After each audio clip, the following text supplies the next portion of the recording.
ስልጣንና ቋንጣ ተንጠልጥሎ አይቀርም ይያልኩ በየሚዲያው እኔ ተንጠልጥዬ የምቀር ከሆነ ፖለቲካ መንኩስና ያስፈልጋል የሚል ተደጋጋሚ ቃል በእርሶ በኩል ይነሳል። መቼ ነው እርሶ ፖለቲካ በቃኝ የሚል?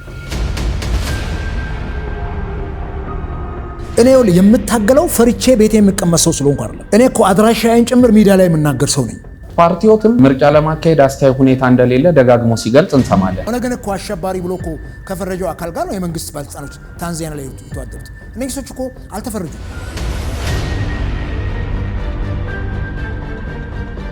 ትንሽ ገና ነኝ ነው 61ኛ ዓመቴን ትላንትና አክብሬያለሁ። ፌስቡክ ላይ ይሄን ያክል ነገር ኖረኝ ትላንት ልደቴ ነው ማለት ስላልፈለኩ ጥርጣሬ ወይም ደግሞ የኢትዮጵያ መንግስት አቋሙ እንደዚህ ማድረግ አለበት ብላችሁ የምታስቡት ጉዳይ አለ?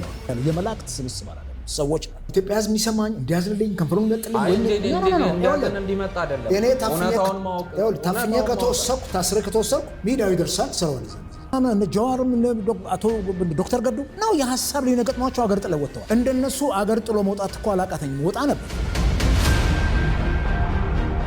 ብልጽግና ከኢህአዴግ በበለጠ ሰላማዊ ሰልፍ ይፈራል።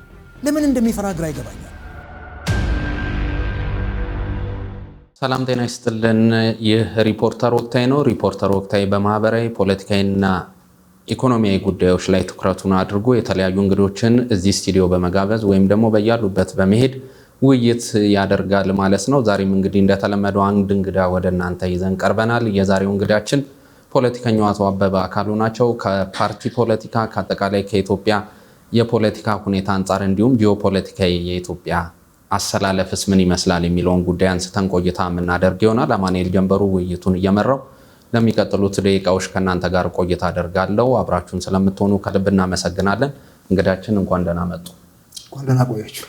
በጣም አመሰግናለሁ በድጋሚ ስለመጡ። እንደ መንደርደሪያ ጠቅለል ያለ ሀሳብ ላንሳና ወደ ሌላው ዝርዝር ጉዳዮች እንገባለን።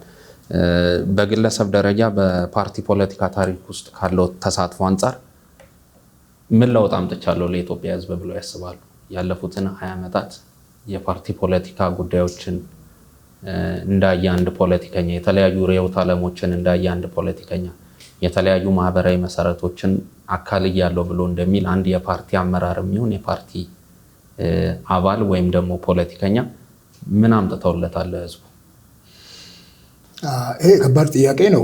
መቼም በግል የሚመጣ ለውጥ ባይኖርም በጋራ ትግል ውስጥ የምታመጣው ለውጥ አለ።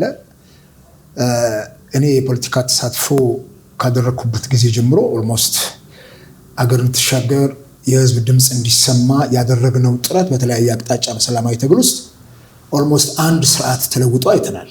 ኦልሞስት ኢህአዴግን በዚህ ደረጃ በብዙ መልኩ ህወሓት መራሹን ኢህአዴግ የነበረውን ሲያሳድር የነበረውን ጫና በሀገር ላይ ያንን ስንገዳደር ቆይተን አሁን ያለው የለውጥ ኃይል የሚለው ትምህርት ጥቅስ ውስጥ ይቀመጥልኝና ኦልሞስት ለዛ ያደረግነው አስተዋጽኦ ትብዛም ትነሽ የውሃ ጠብታ ያክል ድሮፕሌት ወተር አስቀምጠን አልፈናል። እሱ ደግሞ ለሚቀጥለው እንትን ያሻገረናል ብለን እናምናለን። ከዚህ ባሻገር በኢትዮጵያ ፖለቲካ ውስጥ የፓርቲ ፖለቲካን ማንበር መቻል በራሱ ትውልዱ የፓርቲ ፖለቲካን ሳይፈራው በድፍረት እየታገለ ሰላማዊ የሆነ የፖለቲካ ድባብ እንዲፈጠር ማስቻሉ በራሱ አንድ አስተዋጽኦ ነው። በኢትዮጵያ ፖለቲካ ውስጥም ምህዳሩ እንዲሰፋ መታገል ራሱን የቻለ አንድ አስተዋጽኦ ስለሆነ እንዳንድ ተራ ኢትዮጵያዊ እንዳንድ በፖለቲካ እንትን ውስጥ ጥቂት አስተዋጽኦ እንዳደረገው ሰው ከብዙ የትግል አጋሮች ጋር በህይወት ካሉ ከሌሉትም ጋር ሆነን ባደረግነው ትግል የተሻለ ነገር ወይም ወደ ተሻለ እንትን የሄድንበት እንትን በጣም ይሻላል ብለን ባናስብም ነገር ግን ህዝቡ ስሜቱን ብሶቱን መግለጽ የሚችልበትን ድባብ እየፈጠርን መተናል የሚል እምነት አለኝ። በጣም ጥሩ። እንግዲህ ጠቅለል ያለውን ጥያቄ ማንሳቴ በዋናነት ህዝቡ ፖለቲከኞቻችን ምን አመጡልን የሚለውን ጥያቄ በተደጋጋሚ የሚያነሳው ጉዳይ ስለሆነ እርስ በርስ ካላቸው የፖለቲካ ፍትጊያና እርስ በርስ ካላቸው የሀሳብ መፋጨት በዘለለ ምን አመጣልን የሚል ነገር ስለሚያነሳ ነው። ሌላኛው እንግዲህ በጣም አጥርተውት እንዲያልፉ የሚያስፈልግ ጥያቄ በርከት ብሎ እየመጣ ስለሆነ እሱም ማጥራት ያስፈልጋል። ከሰሞኑ ከነበሩበት ከኢህአፓ አመራር ጋር ያለውት ግንኙነት መቃቃር የበዛበት እንደሆነ እየተነገረ ነው። በተለይ ከዋሳው የፓርቲው ጠቅላላ ጉባኤ በኋላ አቶ አበበ አካሉ በልዩነት ከፓርቲው እንቅስቃሴ እንደወጡ አድርጎ የሚነሱ ጥያቄዎች እየመጡ ነውና ይህንን ደግሞ የሪፖርተር አድማጮቻችን መጥራት አለብን ብለው ስላሰቡ ምንድነው የተፈጠረው የሚለውን ነገር አንሱልን። አያይዘው በፓርቲ የውስጥ ዲሞክራሲ ሂደት ውስጥ ያሉ አሜኬላዎችስ መቼ ነው የሚጸዱት? እንግዲህ የፓርቲ ፖለቲካ የቅዱሳን ስብስብ አይደለም። ኦልሞስት የሰው ስብስብ ነው። ያው እንደምታውቀው ሀገር፣ መንግስትና ፓርቲ የተለያዩና ግን ተያያዥነት ያላቸው ናቸው። ሀገር ሉዓላዊት ናት፣ አትፈርስም። ኦልሞስት ልትከፈል ግን ትችላለች። ሉዓላዊነቷን ቀጥላ ትኖራለች። መንግስት በአንድ ወቅት ሀገር የሚመራ ህግ የሚያወጣ ህግ የሚያስፈጽም አካል ነው። ነገር ግን ጊዜ ሲደርስ እሱም ይወድቃል። ፖለቲካ ፓርቲ በጣም ጥቂት ሰዎች ወይም ከሀገሪቱ የተወሰኑ ሰዎች በፓርቲ ፖለቲካ ውስጥ ተደራጅተው በጥቂት ሰዎች ድጋፍ የሚመሰረት ነው። ፓርቲ የሚመሰረቱ ደግሞ ወደ ስልጣን ለመምጣት ነው። ከዚህ ባሻገር የገዢውን ፓርቲ ህጸጽ እየነቀሱ መታገል ነው። እኔ ምናልባት አሁን ባለው የፓርቲ ፖለቲካ ውስጥ ኢህአፓ ውስጥ ነው አሁንም ያለሁት፣ አባል ነኝ። የግድ አመራር ላይ መውጣት የሚለው እንትን እኔ ጋ እንትን አይልም። መቃቃር የለም ግን ከፓርቲው ጋር ከሚስትም ጋር ትቃቃራለህ፣ ትጋጫለህ፣ ወይም የማይመች ነገር ይሆናል። ይሄ ስለሆነ ግን ከፓርቲው ለቆቷል እንደዚህ ነው ለቅቄ በወጣ እኮ ለኢትዮጵያ ህዝብ በይፋ የምናገር ሰው ነኝ። አባል ነኝ። አልፈለኩም አመራር መሆን፣ ወደፊት መምጣት አልፈለኩም፣ ምርጫውን መዋደር አልፈለኩም። አባል ሆኜ እቆያለሁ። ወጣቶችን ወደፊት እያመጣን እያፈራን ነው። ልክ እነሱ ወደፊት ሲመጡ እኛ ደግሞ ለቀን የአማካሪም ሆነን መቀጠል እንችላለን። ስቲል ናው አይ አም ሜምበር። ይሄ ለምን አልተገኘም፣ ለምን አልመጣም፣ ለምን ፊት ለፊት ፍሮንት ፔጅ ላይ ነው የሚሉ ሰዎች እኔም ጋር ይደውላሉ። ምንም ችግር የለም። አባል ነኝ። ግን ባልተመቼ ነገር ላይ በዋናነት ከዚህ በሐዋሳው ጉባኤ የተነሳው ልዩነት እርስዎን አስከፍቷል ተብሎ እንዲታሰብ ያደረገበት መንገድ ምንድን ነው? ቅድም እኮ ነገርኩ። የፖለቲካ ፓርቲዎች የቅዱሳን ስብስብ አይደለም። ልትከፋ የምትችልበት ነገር ካለ ቆም ብለህ ራስህን ታያለህ። አሁን እኔ ራሴን ማየት ጀመርኩኝ። ምንድን ነው ያለው?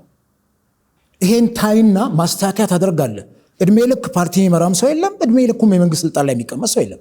ስለዚህ ቆም ብዬ ተራ አባል ሆኜ ለመቀጠል ለፓርቲው ማሳወቅ ያለው ተራ አባል ሆኜ እቀጥላለሁ። ከዚህ በዘለለ ግን ፖለቲካውን ተቻለሁ ባለኝ አቅም ደግሞ በተለያዩ ሚዲያዎች ላይ ሀሳቤን ሼር አድርጋለሁ እንደ አንድ ፖለቲከኛ። ከዚህ ውጭ ግን አባል የሆንኩበት ድርጅት ነው። ያ አባል የሆንኩበት ድርጅት ደግሞ ኤክስትሪም ተሄዶ በኋላ ምናልባት ልናነሳው እንችላለን ጊዜ ካለ። በዚህ ደረጃ እንትን ሲልም አይመቸኝም። አንደኛ ካልተመቸኝ ለቄ መውጣት ነው ያለብኝ፣ ለህዝብ መግለጽ ነው ያለብኝ። ግን አልተመቸኝም ብዬ እኮ አልወጣውም። እኔ አፈግፍጌ ወይም ቆም ብዬ ከአባልነት ውጭ አመራር ላይ ሳልቀመጥ ልየው ብያለሁ። የነበረውትን የፖለቲካ ተሳትፎ አልቀነሱም? ከኢህአፓ አንጻር አባል ስትሆን የሚሰጥን ኃላፊነት ትወጣለህ። ከዚህ በዘለለ ፓርቲው የሚሰጠኝን ኃላፊነት ለመወጣት አይምረድ አይሆንም። ነገር ግን አሁን በነገርኩ ሁኔታዎች እስቲ ወጣቶች ወደፊት ይምጡ። እኛ ደግሞ ሁልጊዜ የሽማግሌ የተባለ ነው ፓርቲ። እኔ አላረጀውም፣ በነገራችን ላይ ስለ እርጅናም አላስብም። ምክንያቱም ሰው ደግሞ ሲያረጅ እድሜው ሲገፋ ትልልቅ ስራዎችን መስራት እንደሚችል ያሉ ከልምዱ ከህይወቱ ተሞክሮ።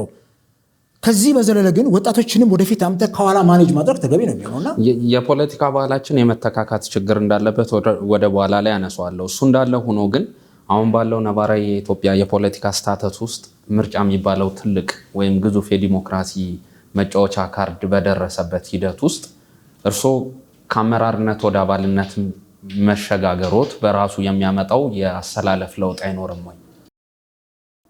ከምን አንጻር ነው የሚያመጣው? እኔ ከኔ የተሻሉ ሰዎች ወደፊት እንዲመጡ ፈልጋለሁ። ሁልጊዜ ይሄ ነው ባህሪ ነው። የተሻሉ ወጣቶች ይመጣሉ። መተውም አይተናል። አሁን ባለው የምርጫ ክርክር ላይ ጥሩ ስትሮንግ የሆኑ ነገር ግን ሼፕ እያደረግን የምናሳድጋቸው ልጆች እየወጡ ነው ያሉት። ዘን እነኚህ ልጆች ወደፊት ማምጣት አንዳንድ ጊዜ ቅድም እኮ አልከው ከቆይታ አንጻር ማህበረሰቡም ይሰለቻል። ልክ ብዙ ጊዜ እናገራለሁ። ከፖለቲካ ፓርቲ ጡረታ መውጣት ቢኖር ጡረታ ወጥቶ የፖለቲካ ገዳም መግባት ያስፈልጋል አንዳንዴና ልክ እንደ ችክ ብለህ የምትቆይበት ነገር ኢትስ ኖት ጉድ። ከኋላ ሆነም ድጋፍ አድርገህ እያማከርክ ትቀጥላለህ። ከዚህ በዘለለ ግን የሰዎችን ፐርሰናል ኢንትረስት ፓርቲ ውስጥ መጠበቅ መቻል አለበት። የአንተ ፐርሰናል ኢንትረስት እየተጠበቀ ላይ ነው የምትሄደው። እኔ እኮ የምታገለው የዜጎች ፍላጎት እንዲሟላ እየታገልኩ፣ የእኔ ፍላጎት ደግሞ ቆም ብዬ ጊዜ ወስጄ አስቤበት ወደሚቀጥለው ስቴፕ ሄዳለሁ። በሚቀጥለው የፓርቲው መሪ ሆኜ እኮ ልወጣ እችላለሁ። የግለሰብ መብት በፓርቲው አመለካከት ውስጥ አለመከበሩ መቃቃርን ፈጠረብኝ የሚል አይነት ምልከታ ነው። የግለሰብ መብት ሳይሆን እኔ የሚሰማኝ ስሜት ካለ ይህን ስሜቴን ለማዳመጥ መንገዴን ለማስተካከል ለድርጅቱ ህልውናና በደንብ አድርገን ወደፊት እንዲመጣ ለመተካትም ስንል የግድ ቆም ብለህ ታስባለህ። አባል ሆነ መቀጠል ምንም እኮ ችግር የሌለው ነው። በጣም ብዙ ፖለቲከኞች አባል ሆነው ቀጥለዋል ከፓርቲ ፕሬዝደንት ወርደው። እኔም ያ ይመቸኛልና ይሄንንም ኤክሰርሳይዝ ማድረግ አለብኝ። ሁለተኛ ለራሴ የጥሞና ጊዜ ያስፈልገኛል። በጥሞና የኢትዮጵያን ፖለቲካ ገምግመህ ከዚህ ምርጫ በኋላ በሚቀጥለው እንዴት ሆነን ስትሮንግ ሆነን በፓርቲም ፖለቲካ በግል እንቅስቃሴ እወጣለሁ የሚለውን ነገር ማየት መቻል አለብኝ። ስለዚህ ይሄ ነው እንጂ ሌላ ይሄን ያክል የተፈጠረ አተኳሮ ተፈጥሮ ከፓርቲ የወጣሁበት እንትን የለም። በዋናነት ግን የሚነሳ ብዙ አይነት ጥያቄ አለ። በተለይ ቅድም እንዳነሳሁት የፓርቲዎች ውስጠ ዲሞክራሲያዊ ባህል አሁንም እጅጉን የመነመነና የቀጨጨ እንደሆነ በርከት ብሎ ይነሳል። ከዛ አንጻር ቦታ መልቀቅ፣ የአመራር መተካካት ማድረግ እንዳለ ሆኖ እንደዚህ አይነት ሂደቶች ውስጥ የሚመጣ ስንጥቃትን ግን እንዴት ነው ማከም የሚቻለው? በእርግጥስ በኢትዮጵያ የፖለቲካ ፓርቲ ታሪክ ውስጥ ራሱን ዝቅ አድርጎ ማየት የሚፈልግ አመራር ከገዢው ፓርቲ ውጪ በተቃዋሚዎች ተብሎ በእናንተ በኩል አለ ወይ? እኔ መጀመሪያው ሰው በሆንስ ራሴን ዝቅ አድርጌ በመጀመሪያው ነኝ ብለው ያስባሉ? አይ ዶንት ኖ። እንግዲህ በኢትዮጵያ ፖለቲካ ውስጥ እንደዚህ ጥለው ወጥተው እንትን ካሉ እኔ እንጃ። እንግዲህ እስካሁን በደንብ አንደርስታንድ ያደረኩት ሰው የለም። እኔ ጋር ግን ዋይ ለምንድን ነው እሱ ሌላው ትውልድ እንዲተካኝ? እኔ እኮ መምህር ነኝ፣ 34 ዓመት ያገለገልኩ። ያስተማርኳቸው ተማሪዎች ዶክተሮች እኮ ናቸው፣ ትልልቅ ምሁራን ናቸው እኮ፣ ትልልቅ ስፍራ ያሉ ናቸው። አስተማሪ ምቀኛ ቢሆን እንደዚህ አይነት ትውልድ አያፈራም ነበር። በዚህም በፖለቲካው ዓለም ላይም ከኛ የተሻሉ ሰዎች እንደሚመጡ ማወቅ እኮ አለብን። ነገ እኔ ያሳደግኳቸው ፖለቲካ ውስጥ አገር እንደሚመሩ አምናለሁ። ስለዚህ ይሄን ሳምን ምንድን ነው ብለቀው? እኔስ ሌላውን መንግስት ስልጣን ለመልቀቅ ፈቃደኛ አይደለም፣ ስልጣንና ቋንጣ ተንጠልጥሎ አይቀርም እያልኩ በየሚዲያው እኔ ተንጠልጥዬ የምቀር ከሆነ ይሄ ደግሞ ህዝብ እንድታዘበ ያደርጋል። ቆም ብለህ ታስባለህ። ከአንተ የተሻለ ለምን ብንፈራረቅስ? በሚቀጥለው ደግሞ እኔ ወደ መሪነት መጣና ተገቢውን ስራ እሰራለሁ። የማይመችን ጉዳይ በውስጥ ጉዳይ ያለ የፓርቲ ልዩነት ውስጥ ዲሞክራሲ ማስፋት ተገቢ ነው የሚሆነው። ቅድም ነግሬያለሁ። የመላእክት ስብስብ አይደለም፣ ሰዎች ነን። ሚስ የምናደርገው ነገር አለ፣ የሚያቀያይመን ነገር አለ። ኢቭን ዱላ አንስተን ልንቧቀስ እንችላለን በፓርቲ እንቅስቃሴ ውስጥ። ነገር ግን ቆም ብለህ በጠረጴዛ ዙሪያ እኔ እናንተው እንደምንወያይ ታስብና ይሄን ችግር ፈተህ ወደሚቀጥለው እርምጃ ትሄዳለህ። ከዛ ውጭ ግን ሁልጊዜ አበበን ለምን ፍሮንት ፔጅ ላይ አላየነው ማለት ግን ጥሩ አይደለም። ምክንያቱም ይሄ ነው እኮ የእኛን አገር ፖለቲካ ያጣመመው። የፖለቲካ ፓርቲ አመራሮች ከገዢው ፓርቲ ባልበለጠ የፓርቲ ዘውድ ኪሳቸው እስከተው ዕድሜ ልካቸውን የምታያቸው በረጅም ዓመታትን ለትውልዱ ሳይለቁ በዚህ ምክንያት እኮ ነው። ስለዚህ ይሄንን መለማመድ አለብኝ። ዋይኖት የመጀመሪያው ሰው በሆኑስ በኢትዮጵያ ፖለቲካ ውስጥ በተቃውሞ ጎራ ኃላፊነት በመልቀቅ ተራ አባል ሆኖ የመቀጠል ጉዳይ ይሄን ማድረግ ብንችል ምን አለበት? ነገ ሁላችንም ይሄን ምድር ጥለን እናልፋለን። አገር ግን አታልፍም፣ ትቀጥላለች። ይሄንን አርአያ በሆኑስ ምን አለበት? አንዳንዴ እንዲህ አይነት እንትን ሲኖረን ማህበረሰቡ ብዙ እንደሚላቃለው ለእኔም እየደወለ ንጉኝ ስቲል ናው እኔ የኢህአፓ አባል ነኝ። በአባልነቴ ወራዊ መዋጮ ነው የከፈልኩ። ተገቢውን እንትን እያደረግኩ ቀጥላለሁ። ይሄው ኪሴ ውስጥ መታወቂያው አለ። ይሄንን ስለቅኮ ለቅ እኔ ከኢዜማ ስለቅኮ ለበቅ ያለው እኮ ብዬ ወጣሁ። ስላልተመቼ ነው የወጣሁት። የፓርቲው እንትን ምናምን አለ አመራር ላይ ያለው ነገር በተለይ ከመንግስት ጋር አብሮ መስራት የሚለው ስላልተመቼ ለቅ ወጣሁ አይደል? ይሄን በግልጽ ለህዝብ ተናገርኩ። አሁን ግን እዚህ ቤት ውስጥ የሚስተካከል ነገር አለ። ወጣቶች እየመጡ ናቸው ያሉት። የሚስተካከሉ ነገሮች ወደፊት በሚቀጥለው ይስተካከላሉ የሚለው ነገር እናያለን። ከድርጅቱ አሁናዊ ሁኔታ ጋር በተያያዘ የምጠይቀኝ ምክር ካለ በደንብ አድርጌ እነግርሃለሁ። ግን እንደው የፖለቲካ መንኩስና ያስፈልጋል የሚል ተደጋጋሚ ቃል በእርሶ በኩል ይነሳል። መቼ ነው እርሶ ፖለቲካ በቃኝ የሚል? ትንሽ ገና ነኝ ነው። 61ኛ ዓመቴን ትላንትና አክብሬያለሁ። ፌስቡክ ላይ ይህን ያክል ነገር ኖረኝ ትላንት ልደቴ ነው ማለት ስላልፈለግኩ ነው። ትላንትና ሚያዝያ 7 61ኛ ዓመቴን ይዣለሁ። ገና ነኝ። ጎረምሳ ባልሆንም እንዳንተ ጎልማሳ ነኝ። ስለዚህ አይ ቲንክ አነባለው፣ በደንብ እንትን እላለሁ። ከዛ በኋላ ደግሞ የተሻሉ ወጣቶች መጥተው የኢትዮጵያ ፖለቲካ ላይ መምራት ሲጀምሩ ልክ አሁን እንደምናያቸው ወጣቶች እኛ ደግሞ ከኋላ ነውና የምክር አገልግሎት፣ የጽሁፍ አገልግሎት እንሰጣቸዋለን።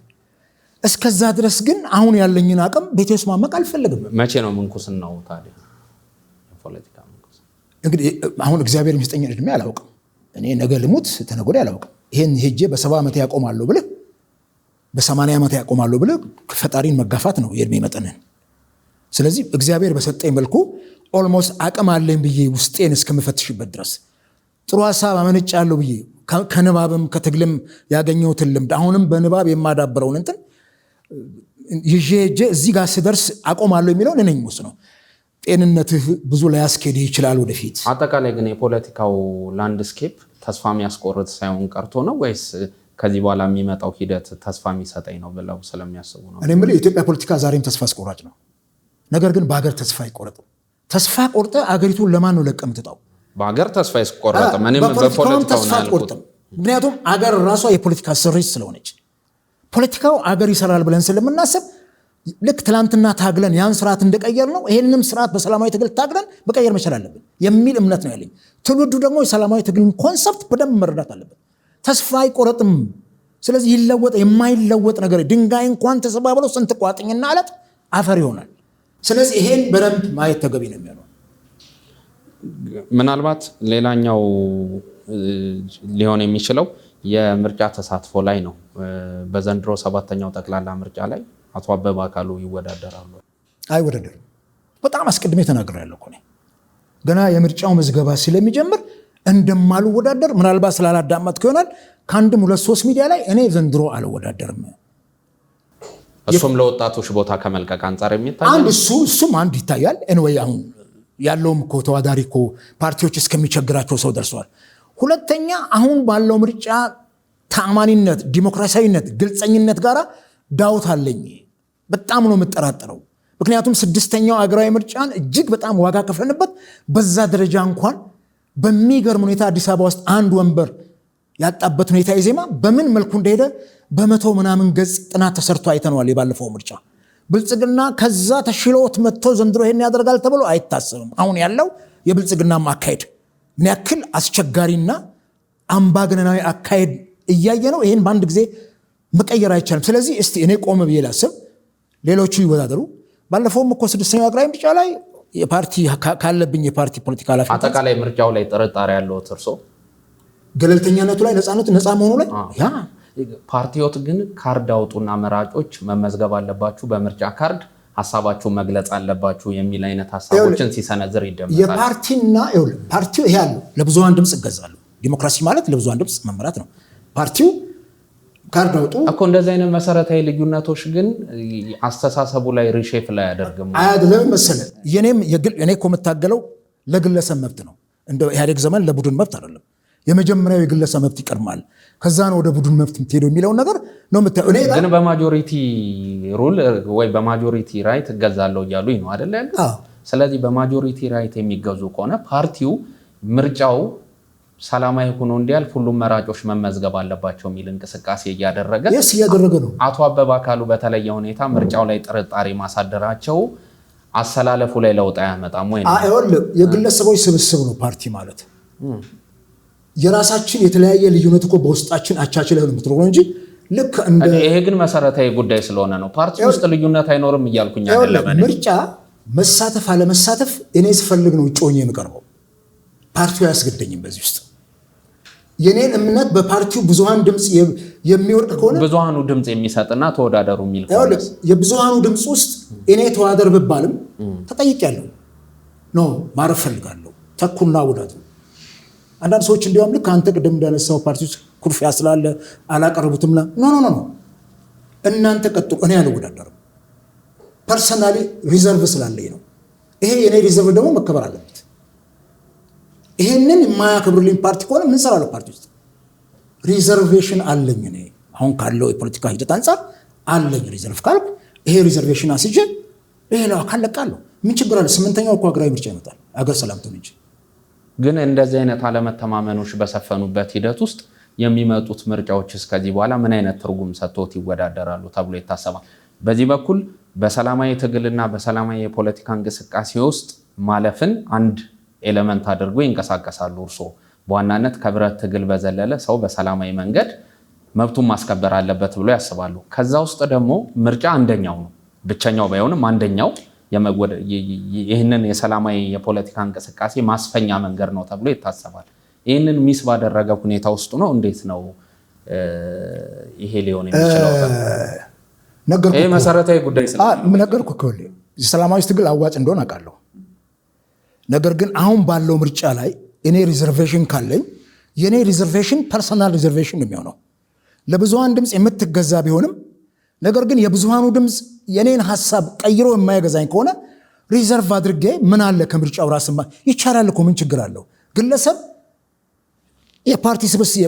ፓርቲ የግለሰቦች ስብስብ ቢሆንም ግለሰቦች ከራሳቸው ስሜት አንጻር የማይመቻቸው ነገር ካለ እኔ ሪዘርቬሽን ስላለኝ ይሄን ምርጫ ቀጥሉበት ነው። እኔ የምርጫው ተቃውሞ የለኝም። ምርጫው ሰላማዊ ሆኖ ቢያልቅ ማናችንም ደስተኛ ነኝ። እኔ ምርጫው ላይ ያለኝ ዳውት አሁን ሀገሪቱ ያለችበት ሁኔታ ምርጫው አስቻይ ሁኔታ የለም የሚል ነው እንጂ በምርጫ ፖለቲካ ለምን ፓርቲስ ቆያሉ? ምርጫ ፓርቲዎትም ምርጫ ለማካሄድ አስቻይ ሁኔታ እንደሌለ ደጋግሞ ሲገልጽ እንሰማለን። ግን የምርጫ ካርድ አውጡ ይላል። እነዚህ ሁለት የተቃረኑ ሀሳቦች በራሱ ህዝቡን አያምታቱ። እንግዲህ እዛ የፓርቲውን አመራሮች ጠርታቸው ጠይቃቸው። እንደ ፓርቲ ጥያቄ ካለ ማቅረብ ትችላለህ። አመራሩ የወሰነው ውሳኔ ይቀበላሉ በየትኛውም መንገድ። እኔ የስራ አስፈጻሚ ኮሚቴ የሚመሩ ከፕሬዝደንቱ ጀምሮ የኔ መሪዎች ናቸው። መሪዎችን የምታከብረው መጀመሪያ በፓርቲ ቤት ነው። አከብራቸዋለሁ፣ ይዘው የመጡትን ነገር እቀበላለሁ። ከዛ ውጭ ግን የኔን ልዩነት የኔን ሪዘርቬሽን ይቀበሉኛል። እነሱም ስለተቀበሉኝም እኮ ነው። ከዚህ አንጻር እዚህ ጋር ምታቸው እነሱ አስቻይ ሁኔታ የለም እያሉ በአንድ በኩል በሌላ በኩል ካርድ አውጡ ይላሉ። ቁጭ ብላችሁ ከነሱ ጋር እነሱን ልክ እንደኔ ተጋብዝና አቶ አበበ እንዲህ ብለዋል እናንተ ደግሞ ይሄን እያላችሁን የሚለው ነገር አስቱ። ከዚህ ውጪ አስቻይ ሁኔታ የለም የሚለው የጸና እምነት ነው ያለኝ። እኔ ጦርነትና ምርጫ አብሮ አይደለም የሚል እምነት አለኝ። አሁን ባለው የሀገራችን ወቅታዊ ሁኔታ ምርጫ ለማካሄድ የሚያስችል ሁኔታ የለም የሚል እምነት አለኝ በራሴ። ይሄ እምነቴ ምርጫውን አስቻይ ሁኔታ የሚያደርግ ነገር መንግስት አድርጎ ሲያሳየን ችግር የለውም። ወጥቼም እኮ ይቅርታ ጠይቃለሁ። ናው ኤዴስ ግን ያለውን ችግር በየቀኑ እያየን ነው። አንተም የሚዲያ ሰው ነህ፣ በየቀኑ የምታዳምጣቸው ጋዜጠኛ ነህ። እንዲያውም ከኛ በበለጠ ሴንሲቲቭ ትካተላለህ። ያለው ሁኔታ አስቻይ አይደለም ብዬ አምኛለሁ። እኔ አምኜ የወሰድኩት እርምጃ የራሴ ፐርሰናል ጉዳይ ነው። ከዛ ውጪ ፓርቲ ውስጥ ሁልጊዜ ሁሉም ነገር የተባለው ነገር በአንድ ድምፅ ተወስኖ ያልፋል ማለት ግን አይቻልም። መኖር አለበት ልዩነት በፍጹም ውበት ነው። ዳይቨርሲቲ በየትኛውም አቅጣጫ ውበት ነው። ይሄ የሀሳብ ውበትና ልዩነት በአንድ ፓርቲ ውስጥ መኖር አለበት ብዬ የማምን ሰው ነኝ። ተጃምለህ የምትሄድበት ጉዳይ የለም በፖለቲካ ውስጥ። ልዩነቴን የማላከብር ከሆነ ምን ሰራለሁ? የኢትዮጵያ ፖለቲካ ውስጥ ልዩነት እንዲከበር እፈልጋለሁ። ይሄ የመጃመል ፖለቲካ በግሌ አይመቸኝም ከኔ የተራ እውቀት አንጻር። ተጃምለህም ደግሞ የትም አትሄድም እና የኔ ልዩነት ፓርቲዎች ስለተከበረ ነው። ስቲል ነው አባል ሆኜ ደረቴን ነፍቼ አባል ነኝ። የፓርቲው ኢህአፓ አባል ነኝ፣ የቅንጅቱም የትብብሩም አባል ነኝ ብዬ የምል። ከዛ ውጭ ግን ለምን ምርጫ አልተዋጥ? የኔ የግል ኢንትረስት ነው ምርጫ። እኔ በግሌ ፓርቲው እኮ ሺህ ጊዜ ኖሚኔት ቢያደርገኝ በግሌ ኢንትረስትድ ካልሆንኩ በምርጫ ፓርቲው አንገቴን አንቆ ይሄማ ዲሞክራሲ እኮ የለም ማለት ነው። ኤክሰርሳይዝ የማድረገው ዲሞክራሲን ከቤታችን ነው አይደለም፣ ከቤታችን ከተዳሬ ነው፣ ከልጆቼ ከሚስቴ ነው ኤክሰርሳይዝ የማድረገው።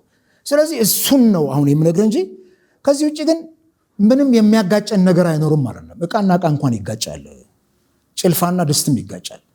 ነገር ግን ይሄን ያክል ወጥቶ አደባባይ ችግር ይፈጥር እኔን ከፓርቲ ፖለቲካ ገፍትሮ የሚያስወጣኝ ጉዳይ ማለት ነው። ስለዚህ ካለም አሳውቃለሁ ነው እንደዛ። እኔ ግልጽ ነው እኮ የምናገረው ለህዝብ፣ በግልጽ ወጥቻለሁ ለቅቅ ያለው ብዬ ነው የምናገረው። ደግሞ የፓርቲ ፖለቲካ ስልጣን ለመልቀቅ ጉዳይ አይደለም። የሚገርም ነገር በፍጹም እዛ ላይ እኔ ስቲክ አድርጌ ቆይቼ እንደው እስከ ምልኩስ ነው ወይም እስከ አሁን ኦልሞስት ቡራቡሬ ሆኗል። ይሄ እንደው ንብን ብሎ ነጭ እስከሚሆን ድረስ ምን ሰራለሁ አጉብጬ በዱላ እስከሚሄድ ድረስ እና ምንም ጥርጥር የለም ስለቅ ለቅ ያለው ኢትዮጵያን ፖለቲካ ለቄ ወጥቼ ጫማ እግር ኳስ ተጫዋች እንደሚለቀው ልክ ማስተማሬን ወደ ኢዜማ ስመጣ ማስተማሬን ዳስተርና ገዋኔን ሰቅዬ እንደመጣሁት ለኢትዮጵያ ሕዝብ ነግሬ ነው የምሰቅለው የፖለቲካ ጫማዬን የፖለቲካ ሩጫዬንና ይሄ ምንም እስከዛ ግን ገና ነኝና እቀጥላለሁ። ሌላው ሀገራዊ ጉዳይ እናንሳ። ከሰሞኑ የኢራንና የአሜሪካና እስራኤል ከኢራን ጋር የገቡበት ይሄ የሚድል ኢስት ፖለቲክስ ኪዮስ አለ።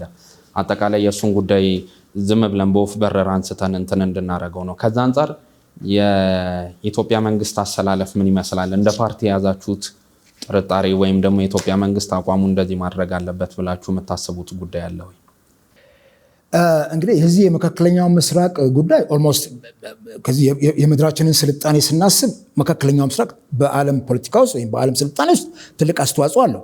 ከዚህ ከጥንቱ ዘመን ጦርነት እዚህ መጽሐፍ ቅዱስ ላይም በነገስታት ታሪክ ውስጥ ከተገለጸው ግብፃውያን፣ አሶራውያን፣ ባቢሎናውያን፣ ፋርሳውያን የነበራቸው ጦርነት አንሸንት ዋር ነው እና በዚያን ዘመንም የግዛት መስፋፋትና የበላይነት እንደነበረ ከታሪክ እንረዳለን። ኦልሞስት መካከለኛው ምስራቅ የስልጣኔ እምብርትም ነው ለክርስትናውም ለእስልምናውም ሃይማኖት በጣም በርካታ ነገሮችን ያልፍንበት ነው።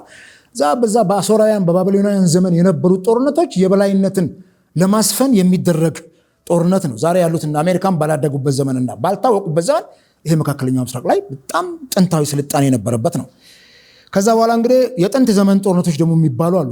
ክሩሴድስ ዋር የምንላቸው የመስቀል ጦርነት የተነሱበት ጊዜ ነበረ። በጣም በርካታ እንትኖች የተፈጠሩበት ጊዜ ነበር። ከዚህ በዘለለ ግን ከዚህ የመካከለኛው ምስራቅ የሃይማኖት ጦርነት የተከሰተበት ነው። ቅድም እንዳልኩ ኦቶማን ኤምፓየር ወይም የኦቶማን አገዛዝ በጣም ጠንክሮ የወጣበት ዘመን ነበርና ዓለም ወደ ዘመናዊ የታሪክ ስልጣኔ የመጣችበትም ነው። ከዛ አሁን ያለው የ20ኛው ክፍለ ዘመን ነው። በ20ኛው ክፍለ ዘመን ደግሞ የምናያቸው ነገሮች በተለይ የነዳጅ ምርት በተለያዩ ሀገሮች መገኘት፣ ሀያላን መንግስታት መውጣት፣ የዓለም የጦርነት ስልጣኔ የጨመረ መምጣት፣ አቅማቸውን ጡንቻቸውን የሚለካኩ አገሮች መውጣት አሁን ያለውን አሁን እስከ አሁን ድረስ እዚህ እስከምንገባ ድረስ ያለውን የኢራን የእስራኤል ጦርነትንም ይዞን የገባው እንትን ይሄ ነው። ይህንን በሶስት እንዲከፍለን ስናየው አሁን በጣም በሰለጠነ ዘመን ላይ ነው ያለ ነው። ይሄ ዘመን በጣም ጥንቃቄ ይጠይቃል። አሁን ያለው የመካከለኛው ምስራቅ ችግር ዛሬ እኛም ሀገር ላይ የፈጠረብንን ችግር ታያለ። እኔ አንተ ጋር ለመምጣት ምን ያክል የነዳጅ ችግር ገጥሞ እንደመጣን እናውቃለን። ሌሊት ተሰልፈን ወተና ይሄን ችግር ለመቅረፍ ኢትዮጵያም የዚህ ዓለም አንዱ አካል ናት።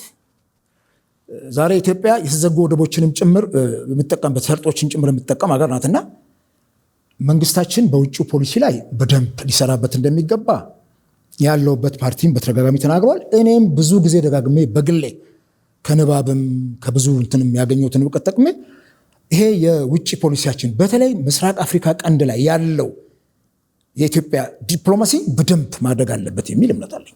በደንብ ይሄን ዲፕሎማሲ በደንብ አድርጎ መንግስታችን ሊያየው ይገባል። ምክንያቱም አሁን የምናየው ከሆነ ወደ 11 ሀገሮች እዚህ ኤደን ባህረ ሰላጤና ባብል መንደብ አካባቢ ያላቸውን የጦር እንትን ስናይ አስፈሪ ነው በጣም።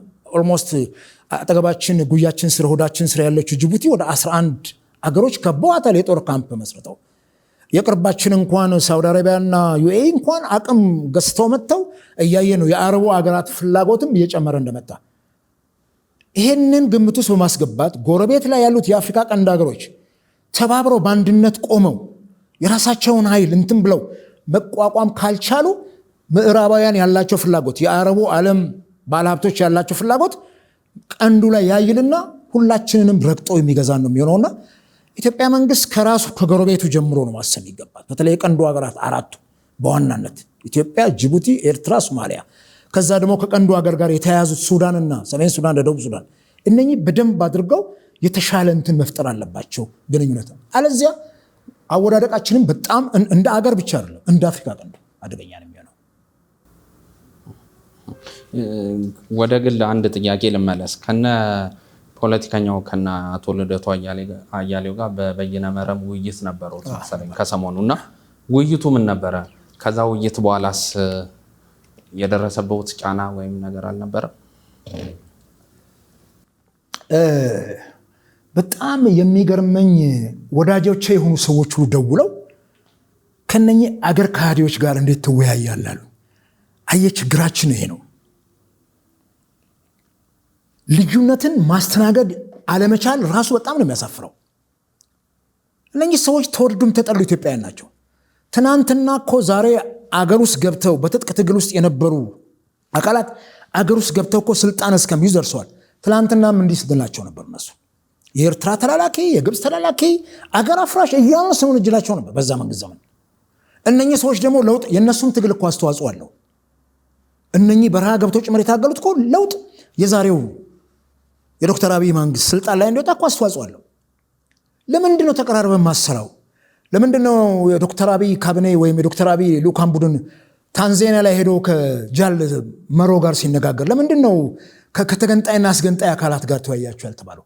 ለምንድን ነው ከነኚህ ኢትዮጵያውያን ጋር የሀሳብ ልዩነትን ለምንድን ነው ሼር የማናደርገው? ምንድን ነው ይህን ያክል የሚያስፈራው? ጫና ሳይደርስብኝ ቀርቶ አይደለም፣ ግን ጫና ደርሶብኛል ብዬ ማወጅ አልፈልግም። ምን አይነት ጫና እንደው እናውራው? አይ ኖ አታስወራኛ። ኖ ለመሰለ it's not good። ልክ የራሴን ከልት ከልት መገንባት ሳይሆን የሚጠበቅ ነገር ስላለ ነው። ከእንደዚህ አይነት የፖለቲካ እንቅስቃሴ በኋላ ሊፈጠሩ የሚችሉ እንቅስቃሴዎች ይኖራሉ ተብሎ ስለሚታሰብ ነው። በዋናነትም እንደዚህ አይነት ጥርጣሬ ያላቸው ወገኖች ስላሉ ምንድነው የደረሰው እናውራው። ለምን መሰለህ ነገርኩህ እኮ ኢትዮጵያ ህዝብ የሚሰማኝ እንዲያዝልልኝ ከንፈሩን የሚያጥልኝ እንዲመጣ አይደለም። እኔ ታፍኜ ከተወሰድኩ ታስሬ ከተወሰድኩ ሚዲያው ይደርሳል ትሰራዋለህ። የዛን ጊዜ ስወጣ ደግሞ ወይም እንደ ሌሎች ታፍነው የተለቁ ካሉ የዛን ጊዜ ነው ይመጣና አወራዋለሁ። ፈርቼ ቤቴ የምቀር ሰው አይምሰልህ። እስከ ሞት ድረስ ለመታመን ነው የምታገለው። እስከ ሞት የታመንከውን የህይወትንም አክሊል እሰጥሃለሁ ነው የሚለው መጽሐፍ ቅዱስ። እኔ የምታገለው ፈርቼ ቤቴ የምቀመጥ ሰው ስለሆንኩ አይደለም። እኔ እኮ አድራሻዬን ጭምር ሚዲያ ላይ የምናገር ሰው ነኝ። በጣም በንጽህናና በሰላም የምታገል ሰው ስለሆንኩ የሀሳብ ልዩነትን ማስተናገድ ግድ ይለዋል መንግስትን ብዬ ስለማም እኔም ግድ ስለሚለኝ እኔ ልርቷ እያሌው እኮ አገር አፍራሽ ሆኖ ምናምን እነ ጀዋርም አቶ ዶክተር ገዱ ነው የሀሳብ ልዩነት ገጥሟቸው አገር ጥለው ወጥተዋል። እንደነሱ አገር ጥሎ መውጣት እኮ አላቃተኝም። ወጣ ነበር ብንወጣ እኮ እንወጣለን። አገር ጥለን አገር ጥዬ የትም አልሄድም እነግርሃለሁ። አገሬ ላይ ነው እኔ ክብር አገሬ ላይ ነው ያለው። እነሱም እንዲመጡ እንፈልጋለን እኮ ምን አለበት እንዲህ ተወያይተን ግልጽ የሆነ ነገር ተከፍቶ ቢመጡስ? ዝም ብለህ ከርቀት ሆነ እየወረወርክ መርዝ እየተፋ የቃላት እንትን እየወረወርክባቸው ለምን ታሳዳቸዋለህ? ልዩነቶቻችንን ለመጠረጴዛ ዙሪያ ጫካ ያለውንም ልዩነት ለመፍታት ተቸግረን፣ ውጭ ሀገር ያሉትንም ተቸግረን፣ ሁሉንም እየሆነጀልክ የት ድረስ ነው የምትሄደው? እና የኢትዮጵያ ሕዝብ ብሎ የተሰደደ መውጣት አለበት። ስለዚህ እኔ ከየትኛውም አካል ጋር ልክ መንግስት ከየትኛውም አካል ጋር እንደሚደራደር ኦነግን እኮ አሸባሪ ብሎ እኮ ከፈረጀው አካል ጋር ነው የመንግስት ባለስልጣኖች ታንዛኒያ ላይ የተዋደሩት። እነዚህ ሰዎች እኮ አልተፈረጁም። በፓርላማም እኮ አሸባሪ ናቸው አልተባሉ። ነገር ግን የፖለቲካ እንትን ሲመጣ ተታወተዋል። ይሄንን ከነዚህ ሰዎች ጋር ሐሳብ መለያወጥ ምንድነው? ይሄን ያክል ወዳጆችም ደውለው እኮ ነገርኩ። ምናልባት አንዳንዶቹ ከኔ ከመስጋት አንፃር ይሆናል። እኔ በዚህ ምድር ላይ መፍራት የሚገባን ትተህ ትልቁን ፈጣሪን ትተህ የሰው ህግ ትፈራለህ። ፈጣሪን ለማሳዘን ረጅም መንገድ የተጓዝን የሰው ህግ እዚህ እንፈራለን። ምን ያደርጋል የሰው ህግ? ስጋህን እኮ ነው የሚገለው። ስለዚህ ለምን ትፈራለህ? ያመንክበትን ነገር ነው የምታደርገው። አገራዊ ጉዳይ ከመንግስት አዋጅና ከህግ አትተላለፍ፣ አትጣስ ህጎችን። ከዚህ በዘለለ ግን መንግስት ያስቀምጠውን ህግ አክብረህ የምትንቀሳቀስ ከሆነ እኔ እኮ ልንገርህ፣ አሁን ድሮ ህገ መንግስቱ ይቀየር ነበር። አሁን ይከበር እኮ ምንድነው? ኢቭን ሐሳብን በነፃነት የመግለጽ መብት ህገ መንግስቱ ላይ ያሉት ድንጋጌዎች እኮ ዓለም አቀፍ እኮ ደረጃ ያላቸው ናቸው። እነኚህ እንዲተገበሩ ፈልጋለሁ። ዝም ብሎ በዋዛ እንዲታለፈው አልፈልግም። ይሄንን እኔ እናንተ ኤክሰርሳይዝ ካላደረገን የኛ ልጆች እንዴት አድርገው ነው ጸጥ ለጥ ብሎ የሚገዛ ህዝብ የሚረገጥ ህዝብ ነው እንደምትፈጥረው? አትሊስት ህገ መንግስቱ ላይ የተቀመጠው እኮ ሐሳብን በነፃነት የመግለጽ መብታችን እሱን እኮ ተንተርሼ ነው ከእግዚአብሔር ቀጥሎ እሱን አምኜ እኮ ነው ካንተም ጋር ውይይት ማድረግ አሁን። ስለዚህ ይሄ ከእንደኛ ሰዎች ጋር ያደረኩት የበየነ መረብ እንትን እኔም ብለ ለምን መሰለህ ብልጽግና ከኢህአዴግ በበለጠ ሰላማዊ ሰልፍ ይፈራል። ለምን እንደሚፈራ ግራ ይገባኛል። ምን ያስፈራል ሰላማዊ ሰልፍ? ራሱ እኮ ሰላማዊ ነው ሰልፉ ራሱ። ብልጽግና ያደርገው የለምን የድጋፍ ሰልፍ ምንድነው ይሄን ያክል የሚያስፈራው? በህወሓት ጊዜ እኮ ሰላማዊ ሰልፍ አድርገን አይተናል እኮ ከአዲስ አበባ እስከ ጎጃም ከአዲስ አበባ እስከ አርባ ምንጭ ድረስ መርተናል። አደባባይ ላይ ከወተን እየጮህን በቃ እንትን ማድረግ ነው፣ መጠበቅ ነው፣ የጸጥታ አካላትን መመደብ ነው፣ ኃላፊነት የሚወስዱ አካላት ከፓርቲው እንትን ማለት ነው፣ ከዛ በኋላ መፍቀድ ነው። ምንድነው እሱ ይሄን ያክል ሰላማዊ ሰልፍ የሚባለው ነገር? ፈርተው እስከ መቼ አፈነት ይዘዋለህ? አንድ ቀን ሰው እንዲያፈንከው ህዝብ ፕላትሬት አድርጎ ቢወጣ ምን ነው? ስለዚህ እንደዚህ አይነት ነገሮች አሁን የበየነ መረብ ሰላማዊ ሰልፍ ማድረግ በጣም እኮ አሁን ቴክኖሎጂውን እኮ ነው የሚያሳየን። ትላንት አደባባይ ላይ ህዝብ ይጮህ ነበር፣ ዛሬ በበየነ መረብ ሰላማዊ ሰልፍ ታደርጋለህ። ኦዲያንስ ይገባል ያያል ኢን ሚሊየንስ። ይሄ እኮ ማለት አንዱ የትግል ስልት ነው። የሰላማዊ ትግል ስልት አንዱ ሰላማዊ ሰልፍ ማድረግ ነው። አንዱ ህዝባዊ እምቢተኝነት ነው። አንዱ የስራ ማቆም አድማ ነው። አንዱ የራብ አድማ ነው። ማለት እኮ 100 ምናምን ወደ 200 ምናምን እኮ የሰላማዊ ትግል ዘዴዎች አሉ ዓለም የተሻገረችበት። ይሄ እኮ ኢትዮጵያም ህገ መንግስት ይቀበላልና አገር እኮ እናፍርስ የሚል አይደለም። መንግስት ያለውን ህጻጽ ነቅሳ አውታ አደባባይ ላይ ስታጋለጠው መንግስትም ራሱን የሚያይበት መስታወት። እስቲ መንግስት ሰላማዊ ሰልፍ ይፍቀድና የሚወጣውን ህዝብ አይቶ ከራሱ ይማራል። ሚያዝያ 30 የተደረገው የቅንጅት ሰላማዊ ሰልፍ ኢህአዴግን አላስተማረው? ምን ያክል እንዳስተማረው እኮ አይተናል። ስለዚህ እኔ አምኜበት ነው ያደረኩት። ሁለተኛ ድርጅት ወኪያ ፓርቲን ያፓን ወኪያ አይደለም የተገኘሁት፣ በግሌ ነው ተናግሬያለሁ። እዛም ላይ በግሌ ነው የተገኘሁት። ስለዚህ ይሄ ደግሞ ይኸውልህ የግለሰብ ነፃነት የሚለው ነገር በጣም ስቲክ ማድረገው እሱ ላይ ነው። በቡድን ነፃነት የኔ ነፃነት እንዲነፈቅ ስለማልፈልግ ከዚህ ከሰላማዊ ሰልፍ ጋር ተያይዞ እንደ ፓርቲ መጋቢት ሚያዝያ 30 የተጠራ ሰላማዊ ሰልፍ አለ። መቼም አይቀርም ብሏል ፓርቲው። በየትኛውም ሁኔታ ውስጥ ምንድነው እሱ ነገር? ይሄ መቼም አይቀርም የሚለው ያ ትንሽ አንዳንድ ጊዜ ወጣትነቱም ስላለ አመራሮቻችን ገፋ አድርገው ሊናገሩ ይችላሉ። ከዚህ በዘለለ ግን ይሄ መንግስት እስካሁን በቆየባቸው 8 ዓመታት የተቃውሞ ሰላማዊ ሰልፎችን ሲፈቅድ አላየንም። ፓርቲዎች ሳይጠይቁ ቀርቶ አይደለም፣ ጠይቀዋል። በህወሓት ዘመንም ትዝ ይለኛል ሰማያዊ ፓርቲ ከ8 ዓመት ቆይታ በኋላ ተፈቅዶለት አዲስ አበባ ላይ ሰላማዊ ሰልፍ አድርጓል። 8 ዓመት ሙሉ በህወሓት ዘመንም ምንም አይነት የተቃውሞ ሰላማዊ ሰልፍ አልነበረም እና በዛን ጊዜ ወጣው ህዝብ ታይቷል። አሁን ያለው መንግስት ይፈቅዳል የሚለው ነገር ይፈቅዳል አይደለም፣ እውቅና መስጠት ነው። በነገራችን ላይ መፍቀድ አይደለም። መንግስት በሰላማዊ ሰልፍ ረገድ ፈቃጅ ከልካይም አይደለም። 48 ሰዓት ውስጥ መልስ ነው ይሰጠው። ጊዜው ያልተመቸ ከሆነ ጊዜው አይመቸኝም ለዚህ ጊዜ ይተላለፍ ብሎ ይጠይቃል። ከዛ ውጭ አንተ የእውቅና ደብዳቤ ነው የምታስገባው። የህገ መንግስቱን አንቀጽ ጠቅሰህ መንግስት ጥበቃ ማድረግ ምን ማድረግ። ከዚህ በዘለለ ግን አሁን ያለው መንግስት ሰላማዊ ሰልፍን እውቅና ይሰጣል ብዬ እኔ አላስብም። አናስብም ተብሎ ደግሞ ቁጭ አትልም፣ ታንኳኳለህ። አንኳኩ ይከፈትላቸዋል ነው። አንድ ጊዜ አንኳኩ፣ 2 ጊዜ አንኳኩ አላለም ክርስቶስ። ኢን ሚሊየንስ ጊዜ ልታንኳኳ ይገባል። ዝም ብሎ የሚከፈትልህ በር የለማ። ደጋግመህ ማንኳኳት አለብህ። ዜን እንግዲህ ፓርቲው ድጋሚ አንኳኩቷል። ህዝባዊ ስብሰባ ለማድረግ አንኳኩቷል። ሰላማዊ ሰልፍ ለማድረግ አንኳኩቷል። ማንኳኳት ነው። ለካም ታያለ ሶሻል ሚዲያ ላይ የገዢው ፓርቲ ካድሬዎችም አክቲቪስቶቹ ይንጫጫሉ። አገር ለማፍረስ እንደዚህ ሆኖ ያኔ ይመጣ። ይሄ እንትን አይደለም፣ የሰላማዊ ትግል አንዱ አካል ነው። ሰላማዊ ሰልፍ ማድረግ መንግስት መፍቀድ አለበት። ይሄንን መፍቀድ አለበት ሳይሆን እውቅና መስጠት አለበት። ፈቃጅም ነሽም አይደለም፣ እሱ ነሽ አይደለም፣ እውቅና መስጠት ነው ያለበት። ህገ መንግስቱ ላይ የተቀመጠውን ነገር አስቀምጡ። እኔ የምልህ ሰላማዊ ሰልፍ ፓርቲዎች ሲጠሩ የሀገሪቱ ሁኔታ አስቻይ አይደለም፣ ሰላማችን ችግር አለበት ትልና ምርጫ ለማድረግ ግን ሀገር አቀፍ ምርጫ ምንም ችግር የለም ትላለህ። ጠቅላይ ሚኒስትሩም እየወጡ ይሄ ሁሉ ጥይት እየዘነበ አማራ ክልል ላይ፣ ኦሮሚያ ክልል ላይ፣ ሌሎችም ክልሎች ላይ ኖ ምንም ሰላም ነው የእናንተ አእምሮ ውስጥ ነው ችግር ያለው እያሉ እየነገሩን ዋይኖት። ለምንድን ነው እዚህ ውስጥ ሁለት የሚጣረሱ ነገሮችን ጎን ለጎን የምታስኬደው? ምንድን ነው የሚፈጠረው? የሚገርም ቅጠል ኮሻ አይልም። ሰላማዊ ሰልፍ ቢፈቀድ ዙሪያውን ሰላማዊ የጸጥታ ኃይሎችን አስተባብሮ ከውስጥ ችግር እንዳይፈጠር አድርጎ እኮ ሰላማዊ ሰልፉን አካሄዱ። ይኸውልህ ህዝብ በሰላማዊ ሰልፍ ስሜቱን የማይገልጽ ውስጡ ያለውን ብሶት የማይገልጽ ከሆነ ለመንግስት አደገኛ ነው የሚሆነው። ሰዎች ቤተሰብ ሲሞትብን ለምን ጥቁር ልብስ እንለብሳለን? ለምንድን ነው የምናለቅሰው? እንባችንን አዝተን እርምህን ታወጣና እርሙን ያውጣ ይባላል። ተውት ያልቀስ እርሙን ያውጣ፣ በቃ ይወጣል። እንባ የራሱ የሆነ አስተዋጽኦ ስላለው እና መንግስት ምን ማድረግ አለበት? በጣም አመሰግናለሁ። ጠለቅ ያለ ከዛ ደግሞ አጠር ያለ ውይይት ነው ያደረግነው። ወቅታዊ ጉዳይ ምን ይመስላል እርስዎ ላይ የሚነሳውንም ጥያቄ እንደዚሁ እንትን ከማድረግ አንጻር ነው። ስለመጡ ከልብ ነው የምናመሰግነው። አመሰግናለሁ።